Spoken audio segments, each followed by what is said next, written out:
How is everyone doing today? Whew, this is a big day, isn't it? It is. Yeah. So this is our first podcast. Look at this. Look at this nice frame that we got going on here. It's pretty nice, right? Yeah, it's pretty nice. So, hi, my name is Oskar. And my name is Alex. Yeah. So, I don't know where to start from here. This is a big moment. Anyway, here. let's just introduce yourself a little bit more, and then tell me what's your background, what's your experience, and go ahead. Okay, so basically, my name is Oskar Obchinsky, and I've been doing photography just in general for almost 5 years now. You mean since you were 5 years old? I'm just kidding. Go ahead. You're funny. No, for about almost 5 years now. Yeah. So almost 5 years now, and what is the majority of your photography? What photography? What kind of photography you doing? Right now, I basically only do dance photography. I don't do really any other kind of photography because I don't really have time for anything else. So as you guys might know, I am a active dancer. I do compete at competitions, like all the time. So actually, that's really how I got into photography in the first place. I was, watching, and then I don't know, for some reason, I remember this like it was yesterday almost. Like, I guess I just saw someone at a competition, like with a camera, and I was like, "Ooh, that'd be fun." So I just started researching cameras and stuff. So then I got my first camera, which is a Canon T6i. It was for the first camera, it was not bad. But then, how long did it took you to realize that's not the camera to shoot the dance sport competitions, though? Gosh, I had that camera for years. Oh, really? So you were very happy from the beginning, anyway. I mean, just to get what you got. Because I didn't know what. Okay. I didn't really know what was good, because at the time I was like, I was just happy just to get anything, I mean, $600 for a camera is not that much, but as in general, $600 is a lot. So I got it for my birthday.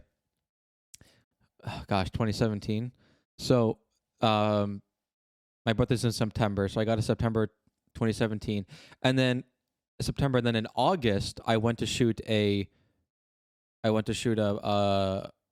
extravaganza showcase. Oh, okay. That's cool. So that was my first experience.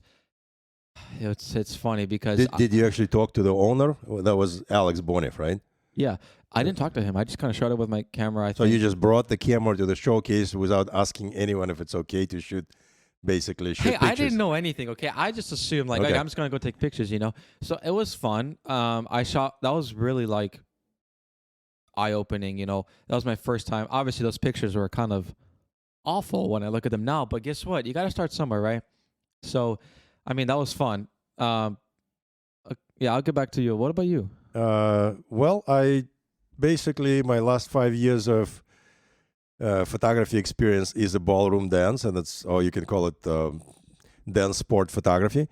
And the way I got into the dance photography, I've done photography prior to that, and that was completely different stuff. I was doing lots of photography and video from the helicopters, and I had a team of, I had photographers and videographers. Yes, he was hanging outside of the helicopter taking pictures down. That was cool. So back in the old days, before Google Maps and stuff, when you have to take some oblique images of the future projects let's say they could be airports, they could be bridges, they could be any public buildings, and someone has to take a picture from the helicopter of whatever the proposed site.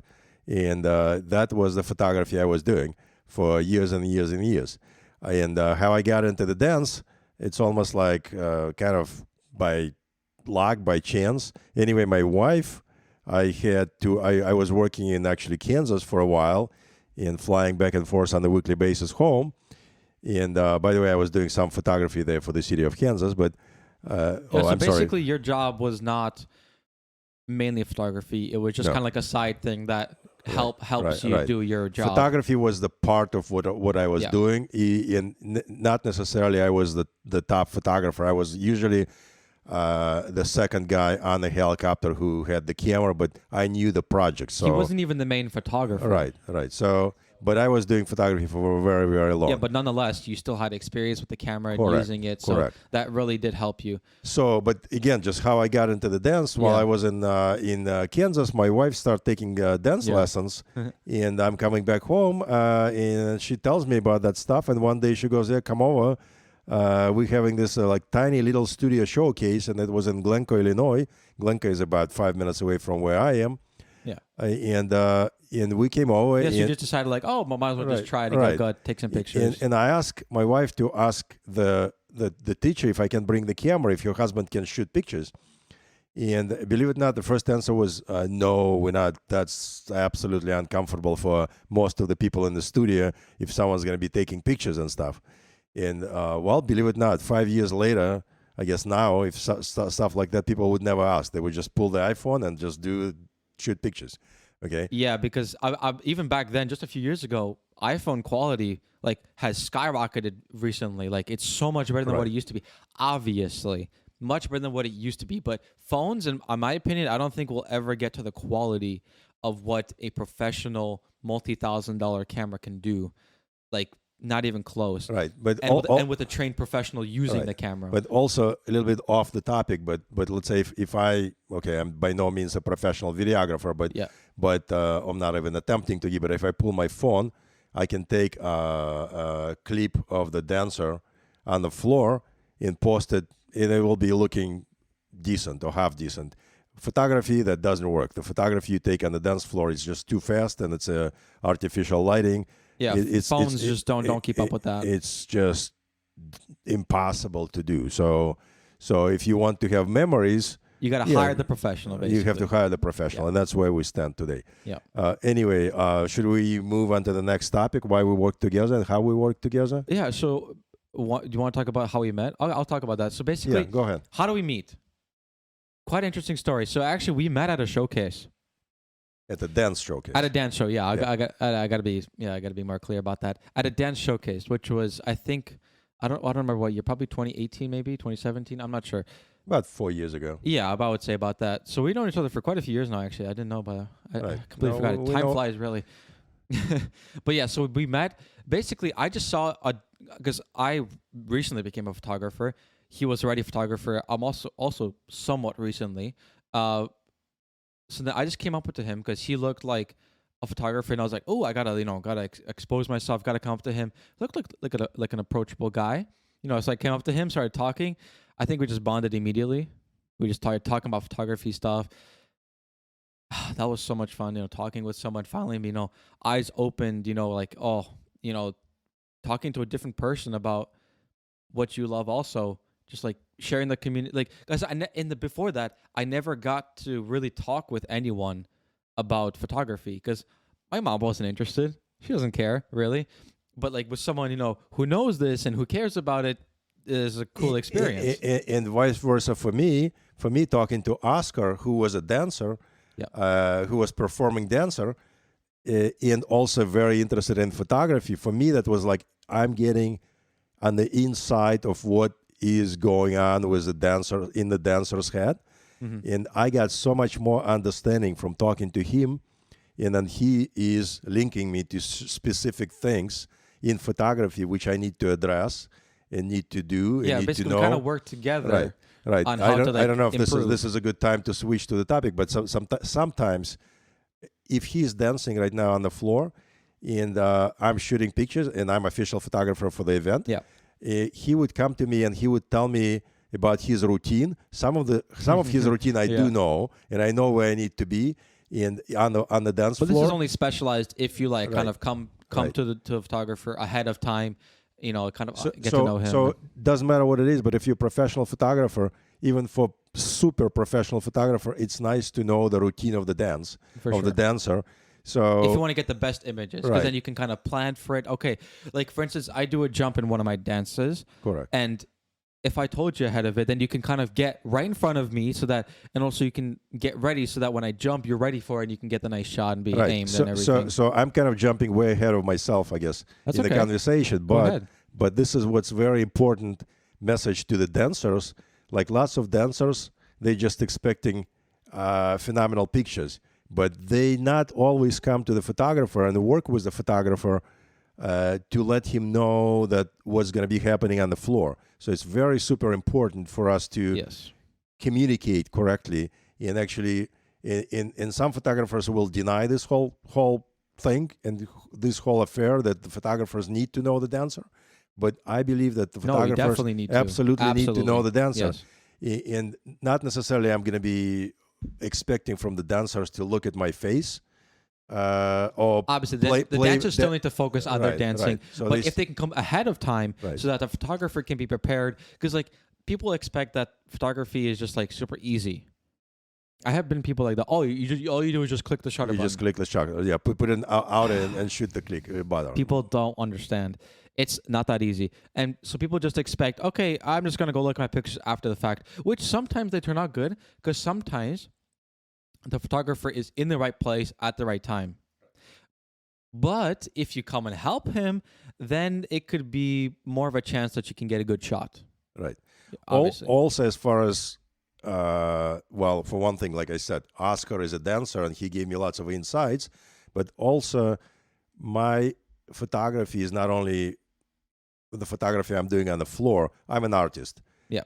And I would like to edit my photography after whatever I shot. Which is actually different than some other photographers. Some other photographers don't like to edit, but it comes down to personal preference and what your time allows for you and stuff like that. But sometimes it is personal preference, but lots of times the owners of the competition expecting you, and the dancers expecting you to put right away pictures on the iPad so they can come over and look in their pictures. It's not that easy. People expect like, oh, okay, take a picture. All you do is go there. No. There's a person manually having to sort all of your pictures, which could be literally thousands. Well, it is thousands. It is thousands. Over the course of a few days, it's thousands of images that someone has to manually go through. And without even... And some people don't even have the liberty to go and check even. Right. I don't know. For me, at least go and check. Because, I don't know, you might not even check and you might have something good. Right. And we spend lots of time, like we meaning like the photographer or... any photographer spent a lot of time trying to sort everything. So at least go and check on it. Just to at least give a little bit of, niceness to the people. Right. To the photographer. Because he spent lots of time and effort and money on this. Correct. Yeah. And that's actually, I never thought that we're going to be talking on the first podcast about that. But anyway, I guess we are talking. I guess it came to it. I guess it just came to that topic. And I tell you this. So out of again, it's all I'm talking about, my experience and Oskar's experience. So I'm just kind of going to throw the number there. So if I shot 10,000 images, then probably 85% of those images no one ever seen. And not purchased, just seen. Just seen, yeah. So this is pretty harsh statement, but it's a truth. And it's a sad truth. It's a sad truth that the photographer is making lots of work and lots of effort, and at some point he has to give up on editing and give up on communicating and doing marketing stuff so people can get to the site and see their stuff. So lots of photography have never been seeing, and also doesn't mean that it's not used, because through the year you have some competitions and you have time in between. So I am going back. Let's say I'm going back to the competition photography, and if I found some amazing images for, let's say for marketing purposes or for just basically saying happy birthday to one of the artists or for one of the then you would go back through your archive and look for some good images. Right. So and sometimes sometimes you're publishing your photography. Yeah. Sometimes you're doing exhibitions with your photography. Sometimes you're posting it on the Getty Images or marketing. Marketing. Yeah. So it's used, but at the time of the competition, I'd say it's a fair number to say that. But still, even after the fact, you're only using a few images later from that competition. So still, approximately 80 to 85% are not even looked at, which is sad. And since we're talking this topic, yeah, this is another interesting stuff. So we didn't talk about our gears, right? Or did we? Not yet. So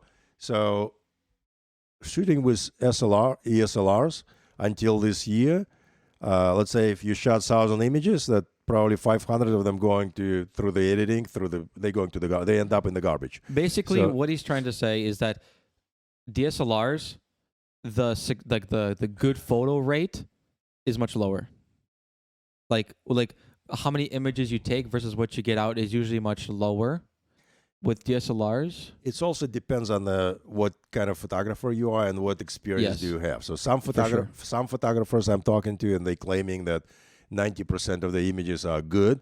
To tell you the truth, is maybe their standard is a little different than mine, because I am an artist. I and don't think and anyone's can. I don't. No Right. matter who you are, I don't think you can get 90% good. Yeah. So to me, No matter who you are. to me, the more honest conversations I have with my fellow friends, fellow photographers, some will tell you that only 20% of the images are decent and good, and some saying maybe 50%. That's more realistic. I would say. And that's more realistic. Yeah. But if someone tells you that, Maybe not 20% are good. Usually, in my experience, it's about you don't throw away that much. In my experience, it's 50 to 70% good. That's fine. That's And fine. by good, I mean like able to show, like that. There's nothing like it's not autofocus, not a head chopped off, like stuff like that is usually approximately 70%. Correct. But what people actually want to buy, now that's a different story. That's another story. Yes. And again, there are different buyers. There are. That's all together. I'm sure we're gonna make a podcast on the topic of who's buying photography from the dance sport competitions.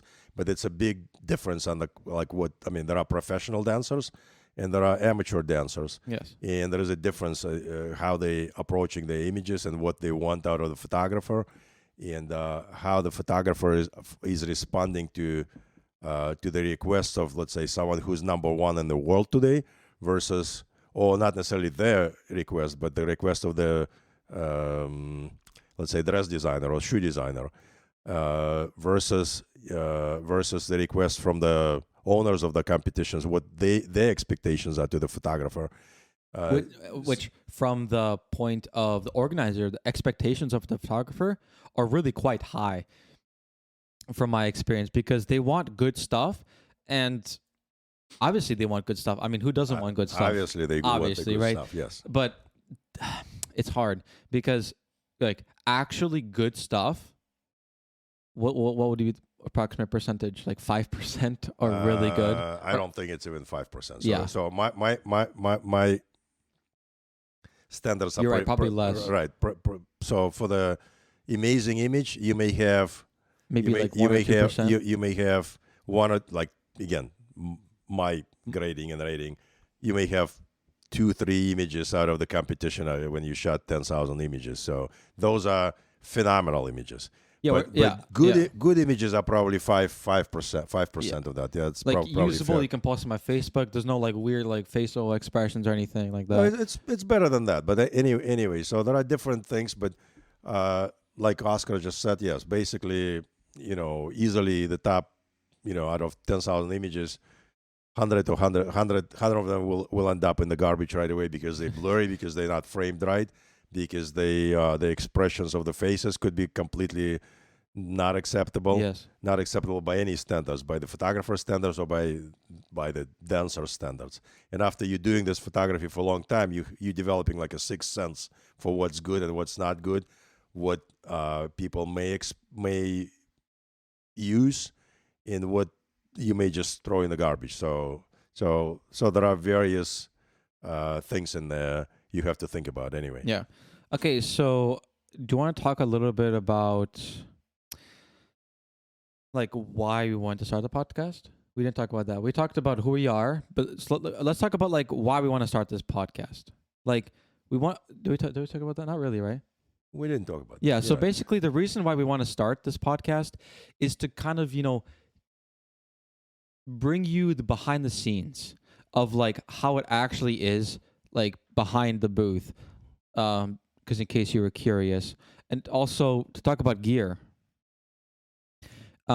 because also something with like you could come to our podcast if you're a photographer like who wants to kind of get into this business, not necessarily get into it by being an official photographer, by just being and just like kind of learning about what gear is useful for dance photography versus what's not, what settings or like stuff like that. We'll get into that eventually, not here today. Here we're just for a general overview. But so we just want to share, like I was going to say, like we're going to talk about gear a little bit here also, what we like about it, like basically a review, like what we like, what we don't like. But just to get this out there, we both shoot Canon, and that's very useful. That is one of the reasons. And again, we're absolutely not against any other brand. I mean, I know No, lots definitely not. lots of friends photographers who's shooting with Sony and Nikon, but for us, it was important that we teaming together. One of the reasons we are shooting the same gear. So let's say if I need a lens, and by any chance I drop my lens on the floor, that Oskar will have a lens. Yeah. Basically. Yeah, it's basically more compatibility.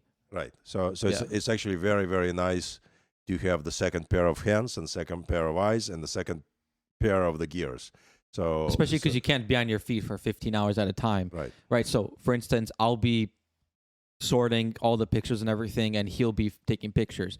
And then maybe a few hours later, we would go and switch, and then he'll be tagging up and taking pictures, just so that you can kind of take a break from taking pictures. Because taking pictures is fun.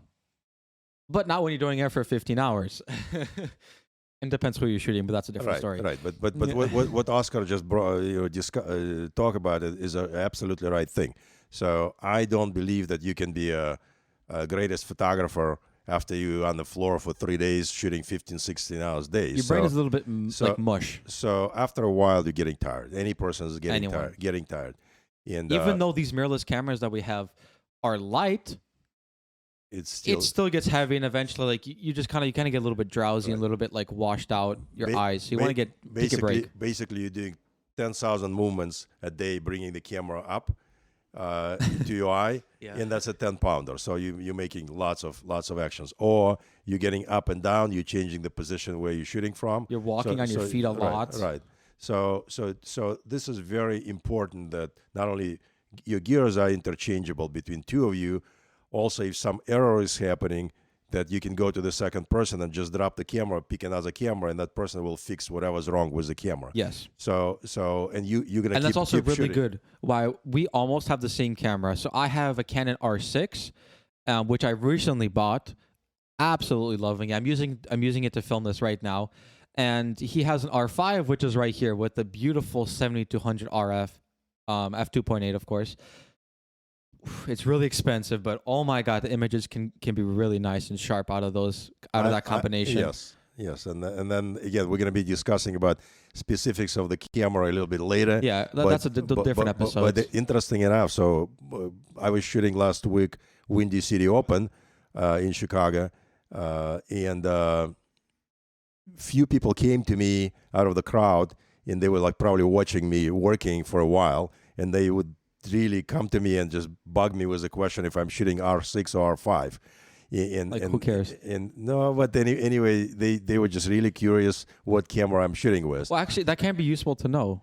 Right. Okay. So yeah. So some people would like to know, and then some actually would slip the business card in my pocket, so they say, "Hey, can we talk later? I want to know something." Yeah. And that's actually awesome that people are so, and they're not necessarily professional photographers, but they are really curious about the gears, and in this podcast we'll get to the point when we're going to be sharing a little bit more detail of what settings we're using to do dance sport photography. Yeah. So basically, it is a sport photography. It's a moving target, and it's all happening inside. And it takes a lot of practice and skill. Right. This is not your average hill a kilometer away. Like this. I'm not saying landscape is easy to shoot, but with a moving target, you definitely need to be a little bit more aware, and it's hard. Like to get good shots, to get good framing while it's moving. Okay, so these cameras, because they're mirrorless, they have super great autofocus, which I'm really grateful for. That's a good point. Like the IAF locks on. These cameras are really good at that. But again, specifics about that will be later in a different episode. Right here, we just want to talk about But general. it's good that you brought it up because I mean the main idea is that both of us switched to the mirrorless cameras within less than a year, and Been loving it so and far. we're loving it so far. And there are some still nostalgic things about the DSLRs, but for the most part, the eye tracking feature on the camera is phenomenal. Even just that alone Right. is worth going Right. to that, because before, at least from in my experience with my DSLR, which used to be a 60 Mark II, which is kind of like a prosumer DSLR, wasn't professional, but wasn't like super cheap. It's a nice camera. It was good. It's a nice I camera. liked it. But I remember it was so heavy. Like I had a battery grip on it too, because I like having the vertical, and extra batteries is also nice. But actually, the battery life on these are good also. But just Okay. a side Well, thing. that's Better one, than I expected. believe it or not, that's one thing I like about DSLRs. Yeah, I could go with just one battery for 8 hours. Obviously, the and- DSLR battery life right, is still better, but right, here right. it's not so, bad. So there is no way that feature is. I'm sure the battery will improve over the Oh, yeah. years and stuff. Like but- originally, like on the original like Sony mirrorless cameras, like 5 years ago, battery life was kind of awful. Like you had to switch it out like every hour or so. It was bad, but now it's better. Okay, I'm not gonna get sidetracked. Right. But like I was saying before, us having the same camera brand and almost the same camera, because R5 and R6 are practically the same right. when it comes to the body and feel. And About the a week menus. ago, we actually went over the settings, and we are very, very similar. Very close. Just a few things a Some little bit off. few not much. variations, but basically, and that makes it so much easier to work together. Actually, this is just one of the things I really appreciate that we're on the same gear. Yeah, like gear the main package. point is that like what you were saying about like you can drop the camera if something, you have a problem, whatever, then you can pick up a different camera, and it's practically the same thing. Like the IF, the inside the viewfinder looks the same. Like the body feels the same. The mount is the same, so you can Exactly. interchange lenses. So basically, I don't have to buy the same lenses as you do because we can use them together. We can complement each other. Exactly. basically, So and I what we can buy have, lenses that you don't have, and you can buy lenses that I don't have. Like the Right. 70-100, I don't have that. It's expensive. I can't afford it. But you have it. So when we're in a competition, I can use it. And But also know believe it. it or not, you kind of, even I have much more longer experience, Yes. years of experience, but actually the fact that you approach me and you show me how you're shooting with 24 to 105 Yeah. wide angles from the low sitting, like basically the camera being in the lowest position when you sitting in the lotus post on the floor, Yeah. and you're shooting the really wide angle, and it's completely different experience. experience And and different completely images. different images you're getting. And majority of the people, if you go on the dance floor, for what they're doing, they're only using one lens, and that's a 70 to 200. Which, Yeah. don't get me wrong, it's a fantastic lens. It's a great lens. But really, 95% of the image, not 95, 99% of the image that you see are from a 70-100 kind of telephoto. It kind of all looks the same. All right. So we're finding the way. It's to me, this is an easy way. Well, I don't want to say easy, but Yeah. it's kind of easy way to get the different look from the same shoot. So if you again, it doesn't work for every dance out there, but if you Like, let's say, especially smooth. like American Smooth, Fantastic for that. that's actually absolutely phenomenal for that. So Like the 24 to 105 is the lens that I personally would recommend because the zoom range. It might not be the sharpest lens in the world, but I think the RF is better at that. But we have no experience with the RF. It's also not the brightest lens in the world. It's a 4.0 lens. Yeah, So, so but it's not bad. I mean, it's not bad, but but it's not it's not exactly So don't expect what the, let's say, 2.8 lens will do. like Don't expect it from 4.8 lens. It's not the same thing. the 70-100 will be sharper and stuff like that. But Right. whatever, what can you do, right? But anyway, you're still getting a different look, and I like not to be stuck with one look anyway. For certain things, you do need one lens, and for other things, you do need different lens. And besides the point, everyone who dances on the floor, also, and let's say you're winning the competition and you made the top 6 of the specific style, and then there is a lineup, someone has to shoot them. you cannot shoot the lineup with 20 people facing With you a 70-200. with a 70 It's not gonna work. 200. It's not going to work. So so you do need to have at least second that's or why third lens. having a person working with you is also really good, because if you're by yourself trying to kind of rush and change lenses, going back to your booth and trying to change lenses is hard. But having a second person, like the second person, if they're sorting whatever, they can see, okay, there's a lineup coming, so then I can go bring the wide angle lens to him onto the floor, so that the changes the changing of lenses happens on the floor and it's quick, versus you having to run back and forth. So that's why also having a few people with you can also be really good. Okay.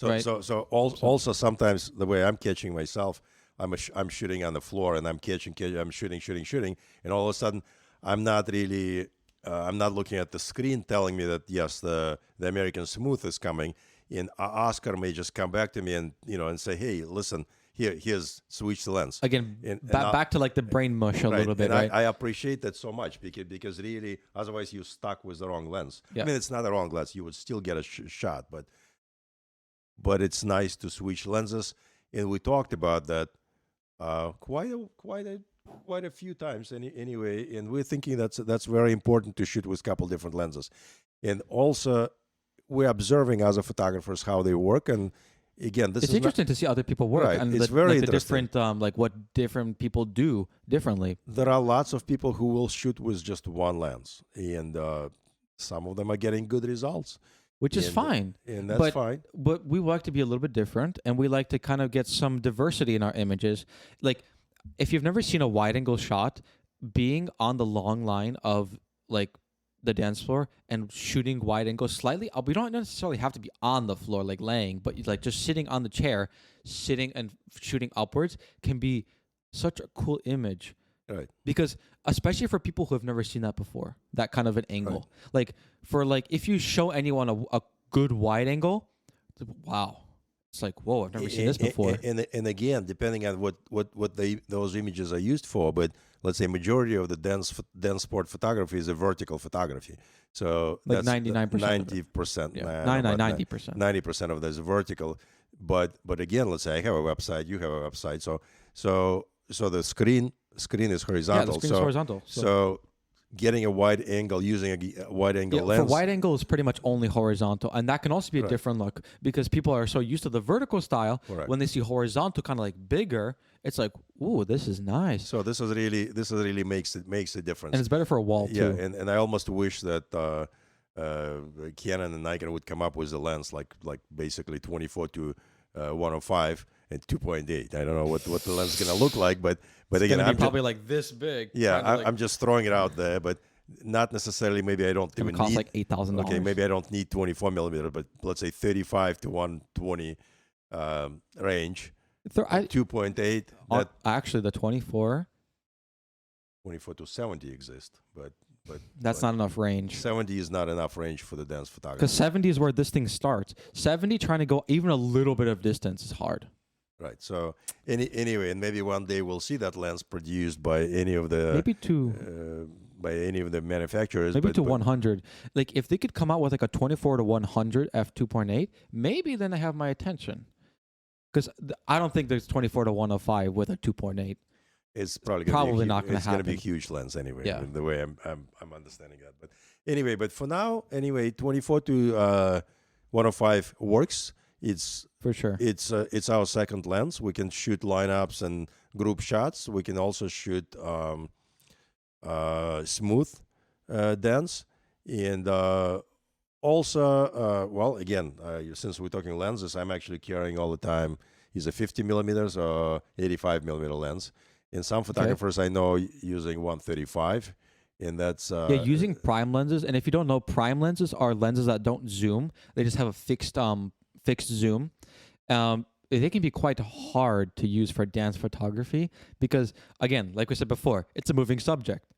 So trying to get it with a fixed length, you can't zoom in and out. That's going to be hard. Some people do it.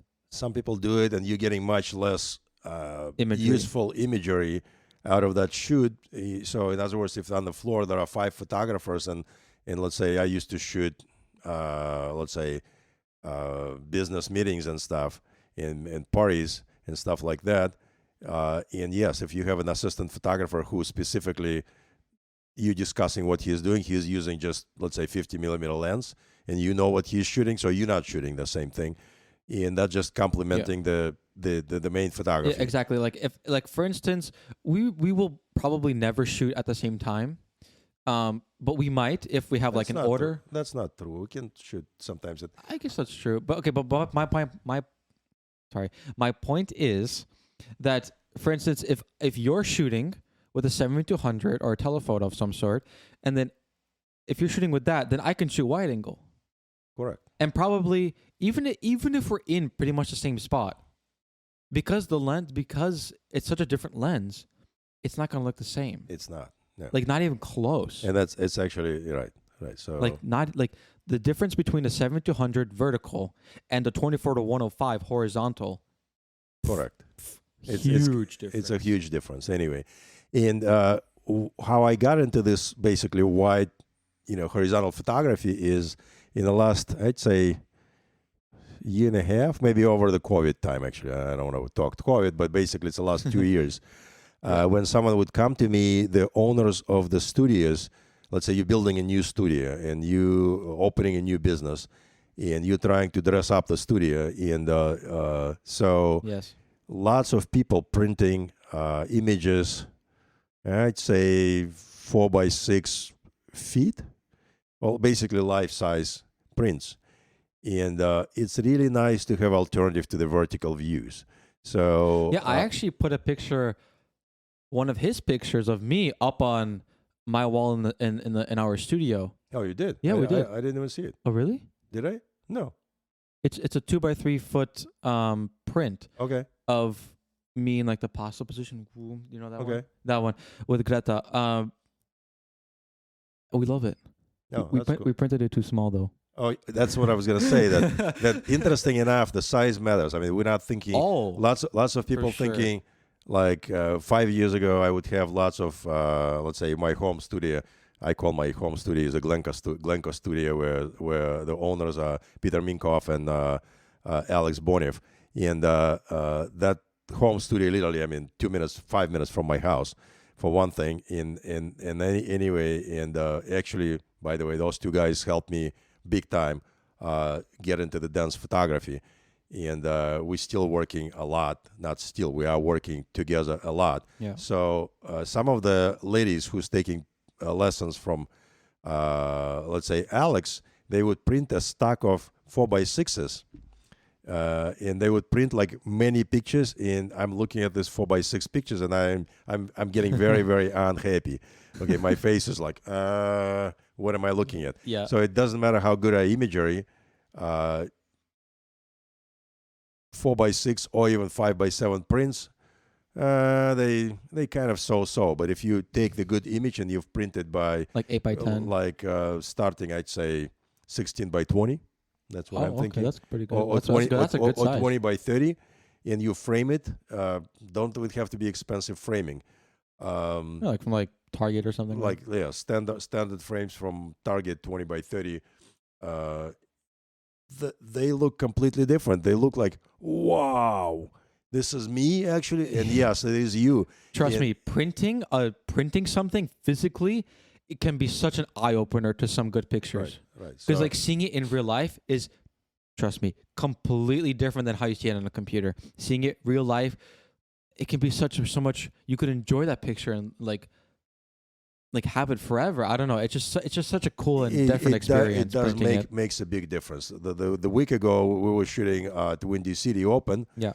And my display, actually, that's the first time I had 20, are you going to go into this? Okay. 20x30 size samples, and people love to see those 20x30 samples. I mean, that just does make a difference. Probably because they're not used to it. Yeah. Probably. Yeah. You know, because like, I really wonder how many people actually print the images they buy from photographers. Quite a few people I know. I mean, lots of people print them, but again, my advice to people is, and every time they print, I tell them, stop doing this 4x6s. So I'm in other words, It's too small. in other words, when you go on my website and someone wants to take the picture, I'm going to be revising what I'm offering there. I'm going to take 4x6 out of the offerings anyway, because it's just too small. And when you compress everything in 4x6s, believe it or not, the images are getting dark, and no matter what you do, in they're just the wrong format anyway for the dense pic. It's a good memory for the album, but yeah, if you want to, 4x6 can be good if you want to kind of gather more images and then put it into like a photo album of like you over the years, for instance, something like that. Right. But if you're not doing that, if you're gonna put it up on the like a wall, it's too small. It's At too small. least like 8x10. But also, believe it or not, I know lots of people who are using imagery, since we're talking imagery printing. I have a few clients who are coming back for pictures every time, and they buy the whole package. They don't buy one single image. They buy... Which is interesting. Right, which is interesting. And now we're offering packages. So the package will cover, let's say, your full day of dance. And you may have, I don't know, 20 single dances over the day, or maybe 50. I don't know how many. I mean, it could be a lot. It depends, because you can dance multiple different styles and everything like that. So when someone ahead of time giving the photographer the opportunity to shoot all day, when you're coming on the floor, let's say 10 times, in photographer is actually, it's already okay. I don't want to go in the pricing or anything, but it's already prepaid photography, so they already hired you. Yes, which is good, because then that means they can like focus on you and they already know what to do. And again, like we talked about earlier, if you go to a photographer ahead of time and say, okay, I have a cool trick that I want you to take a picture of in here in this dance, I want the best angle could be like right in front, for instance, make sure you're there, then we would be more than happy to do that for you, because we want you to get good stuff. That's the point. Right. And the new trend, and those are just happening on the dance floor, so not being an official photographer, you're just another photographer, guest photographer. So some photographers offering what they call a round of dances. So it's up to 5 dances. Yep. And one of the guys who actually introduced me to this idea is Dan Browning. He's out of Twin Cities, right? Is that where he lives? Not sure. Anyway, and he started talking about that, and I looked at what he's done, and I'm thinking, wow, this is actually a good idea. So the photographer only engaged in the process of what he is doing for literally 5 minutes. So it could be 5 dances, 1 minute, maybe 5, 6, 7 minutes. So, and most people don't even dance five dances. They help me out here. No, it's like usually 5. But most people don't dance 5. They dance like 3 or 4 at most, right? Out of the round. Well, it depends what style, because Latin is 5. Most are 5, but only one is 4. No, most people dance 5. So basically, what the idea here is that you're not shooting all day. You're just shooting. Someone sign up for the package, which is small package, only 1 round, up to 5 dances, and the photographer's focusing on you and you only. So I'm not shooting 10 couples on the floor. I'm only focusing on you. And that's giving me the opportunity to really create beautiful imagery for those people who really wants that. So again, thank you, Dan, for introducing me to this whole idea, and I hope that we're gonna see more of this on the dance floor, because that's not a trend yet. Though that's what I was doing actually at the Windy City last week. So you're a guest photographer, and that was a cool experience, right? It's a different experience. It's a very different experience. So there's the official photographer, not the official, the main photographer who's doing shooting everyone, so that you can go and check later without warning him in the first place. And then there's obviously then you, which is actually kind of like a new. It's not a trend yet, but it might be. I don't think it's a trend yet, but we're working with. Dance, basically competition organizers, and people who dance on the floor, and photographers introducing this idea. And the idea, some photographers will tell you, oh, listen, this is a horrible idea. I want to be the only exclusive photographer, and if I'm not exclusive, I'm not going to shoot this. Some people will tell you that, but guess what? You got to try new things. Right. Because if you're going to go throughout the whole old business style always, business model,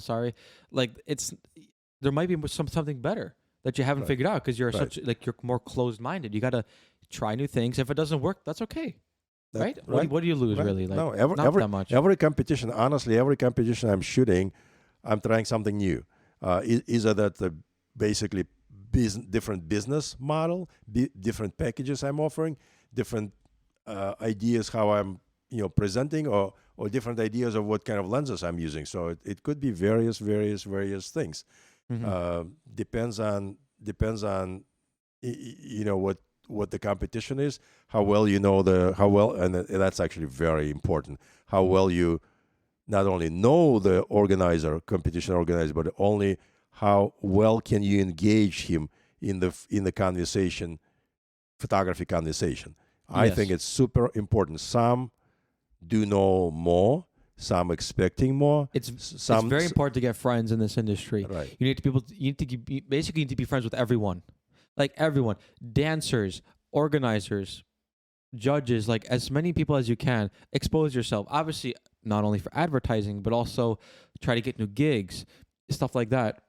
Because right now there's not that many people that do dance photography. There's actually more. Like we recently joined, and also there's another guy who recently joined, which is good. There should be more stuff like this in the industry. Yeah. The idea I like about not just dance photography but sport photography. Yeah. When you go to the football game, how many photographers you're gonna see there? Oh my God. Shooting. It's gonna be 20, 30, Some people saw 40. like you can see a picture like at the Olympics. Right. It Like, could be 50 photographers 50 all with the same photographers. lens. Right. It's exactly, and they all have the place there, and they're all competing. Well, I don't know if they're exactly competing to each other. They most likely they working for different media agencies or different newspapers. So the accreditation could be various, but anyway, it could be very interesting. And I like to see multiple photographers working any sport events. And in that sense, dance photography is a little bit different. Traditionally, it's like one photographer who's in charge of everything, and I guess we can share that it's a good and a bad, because there is no way one photographer can cover everyone for one thing. Yeah, I mean it's good for the photographer itself because he kind of has, like, let's just say, a monopoly basically. Exclusive monopoly. Yeah, Yes. which is good and bad. It's good for him; he gets all the business. But at the same time, some people might not like that because then he doesn't focus on everyone at the same time. He might miss someone. Because most of the time, there's only one person shooting. Right. And sometimes, which I don't personally like, but they sometimes sit in the same spot. Correct. Yes. So some Move around, please. Some professional photographers we are observing on the floor, and they've been there for a very long time. I mean, the very long time in dance photography is 5 years. I'd say, because no one saw. I don't know. Yeah. Too many Unfortunately, some people kind of get burnt out. So they get burned out and stop because they gotta spend more time with their families, or it's not worth it, or it's hard. This industry is hard. That's why we try to change a little bit to make it better, so people don't get burned out and we can stay longer. Yeah, I mean it's another hard. topic altogether. This is another topic. This altogether. topic we're gonna go more in depth on a future episode. Yeah, we're kind of throwing lots of stuff in the first podcast, but anyway, I guess that's what we got lots of stuff on our minds, and then we're touching different. And that's exactly why we're doing this podcast. Exactly, because right. we're gonna try to share our experiences, and we want to get stuff off of our mind to try to hopefully this can help you guys get into this, and so you guys kind of could get like different like ideas or experiences, like, oh, I've never thought of it like this that way before, stuff like that. And actually, believe it or not, we didn't exactly thought about that through the entire conversation, but basically we would like to not only help dancers to work with photographers, we also want to help competition organizers to get to know photography a little bit better. Yeah, because usually they don't know. How would they know? Usually they wouldn't. Usually they wouldn't. So we want to kind of help them understand how it actually is, also, because it could be quite useful to know how it works. Also, there are lots of young people, well, like you, who wants to get into the industry, and I mean, we would love to share our knowledge, so the young photographers would be knowing where they're going into, what are they expecting, and we love to share our knowledge and Yeah, because I have many. I worked with many different people in the past. When it comes to dance photographers, like I've worked with Ryan Kenner before. I've worked with, Charles. I haven't really worked with You Charles didn't actually. with No, Charles? I talked to him before. Okay. He's a nice guy, but I Okay, yeah. haven't worked for him. But Who else did you work for? Alex Rowan. Okay. Alex Rowan. Sorry, I got blanking That on was his just name. one-time experience, right? Yes, Okay. because then after that, I worked for him at. Okay, so at first I worked with him at Millennium, but then, What is Millennium? If for someone who doesn't know. oh yeah, for sure. So basically, Millennium is it's a pretty big competition, mainly for pro-am students. For like it's just a really big competition, and I think it's in Florida. So, and it's just a big competition, essentially what it is. So then I came up to him and I was like, oh, can I do this? And he was like, sure. So then I kind of took I actually took his camera, which was Nikon's. Okay. Nikon Oh cameras. wow, I didn't know he shot. Yeah, he shot Nikon. Okay. So actually, that was pretty cool. So I got to shoot Nikon, and that was my first time ever shooting Nikon. Wow. How did you figure that out that quick? I mean, this is. I didn't. Oh, you didn't. Okay, don't say that then. It was really. I'm sorry. I mean, he gave you pretty much the setting. Is kind of the no, settings. of course, it was already set up, but I Okay, tried to right. just change like the focusing points. It was a DSLR, obviously. This was a few years ago.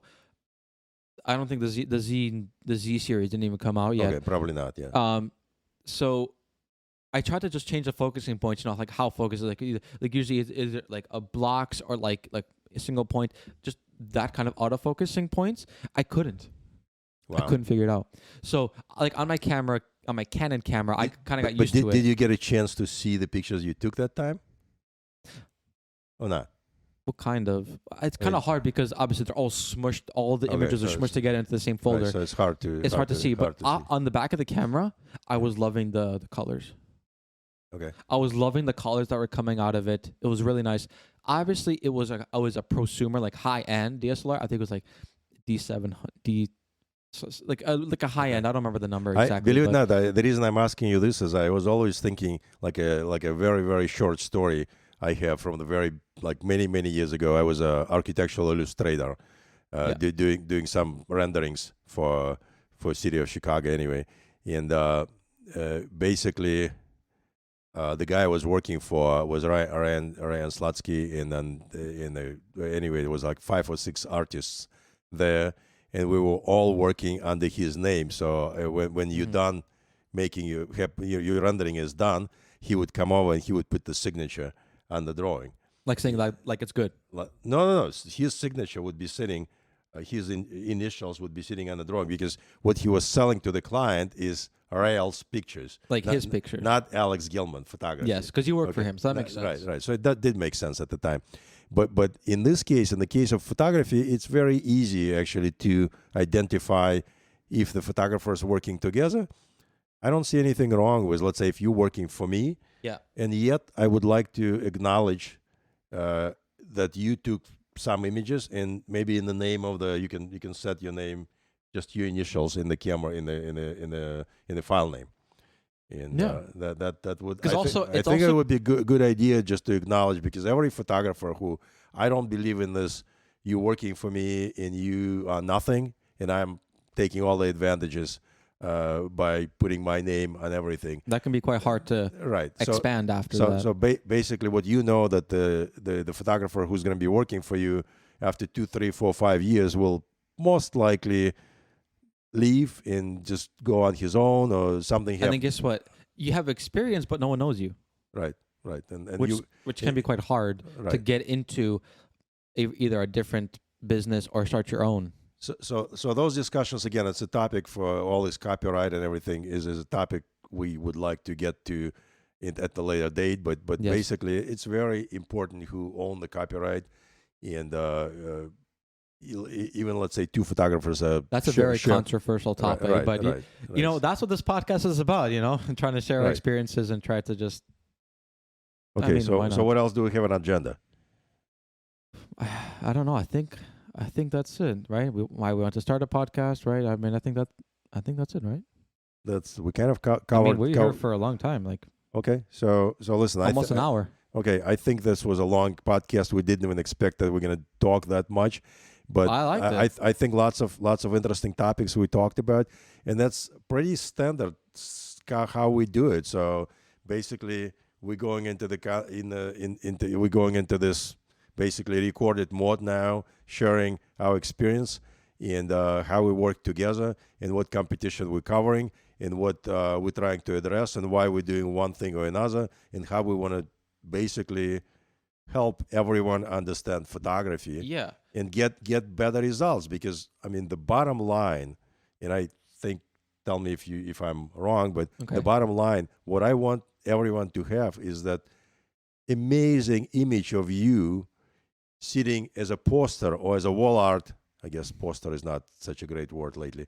On the wall, and you very proud of what you've done. I mean, you put lots of hours into dancing. Yeah, and it doesn't matter if you're professional or amateur or, believe it or not, even a kid. Yeah, so, whoever you are, you spend lots of time. So it's good to have like this image, like having like a physical, again, back to the printed imagery, right? Having a physical, having on the screen is whatever, but having it in real life, like up on your wall, so you can always see, like every day. That's like, oh, that's nice. Right. Right. And yeah, this is it. So I think we pretty much covered what we want to cover, and maybe we went on too many topics today, but anyway, we're planning. You want to talk the scheduling, how we want to do it for the future? Ideally, we would want to do it every 2 weeks, probably around the same time. Sundays probably would be good. That sounds good to me. Yeah. Okay. Yeah. So thank you for watching. Yeah. Thank you very much, guys. Appreciate it, and good shooting and good dancing. Yeah. Okay. So maybe see you in 2 weeks. Okay. See ya. Bye.